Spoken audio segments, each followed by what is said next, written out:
A sharp rebuke to NATO's defense ambitions echoed from Bratislava this week, as Slovak Prime Minister Robert Fico firmly dismissed calls to ramp up military spending, declaring his country has other priorities than investing in arms. His rejection mirrored that of Spain, deepening rifts within the alliance just as NATO leaders gathered in The Hague to push for a dramatic increase in defense expenditure to counter what they describe as a growing threat from Russia.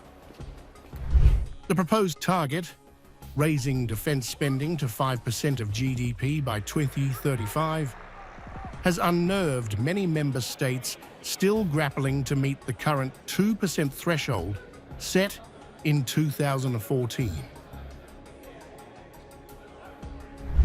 The new benchmark, backed by NATO Secretary-General Mark Rutte, reflects fears in Brussels and Washington that Moscow may eventually challenge NATO directly, beyond its ongoing war in Ukraine. But Fico, long at odds with NATO's mainstream narrative, dismissed the urgency, arguing that Slovakia's fiscal focus must remain on domestic recovery and living standards. In the coming years, the Slovak Republic has other priorities than armament at the time of public finances recovery and catching up with the average living standard in the EU. Slovakia is a NATO member state and must decide whether to respect the obligations arising from our membership or accept another solution in the future. Fico further ruled out any rise in Slovakia's defense allocation in 2026 beyond 2025 levels, and insisted that NATO commitments could still be met without adopting the proposed hike. He hinted at reconsidering Slovakia's future path if pressure from the alliance persists.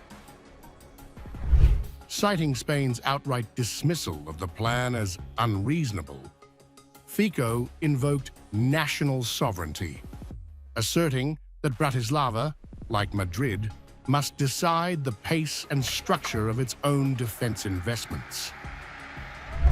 The dual defiance comes at a critical time for NATO, which seeks to showcase unity amid mounting fears over Russia's long-term intentions.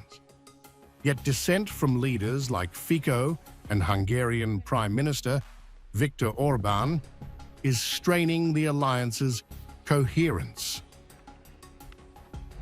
Fico, who has increased Russian gas imports, rejects the notion that Russia poses a direct threat to NATO. Alongside Orbán, he has consistently urged the EU to withdraw support for Ukraine and dismantle sanctions on Moscow. As the Hague summit presses forward with its call for rearmament, Slovakia and Spain's pushback reveals deeper fractures in NATO's foundation. Fico's stance has become a stark reminder: unity in rhetoric does not guarantee unity in resolve.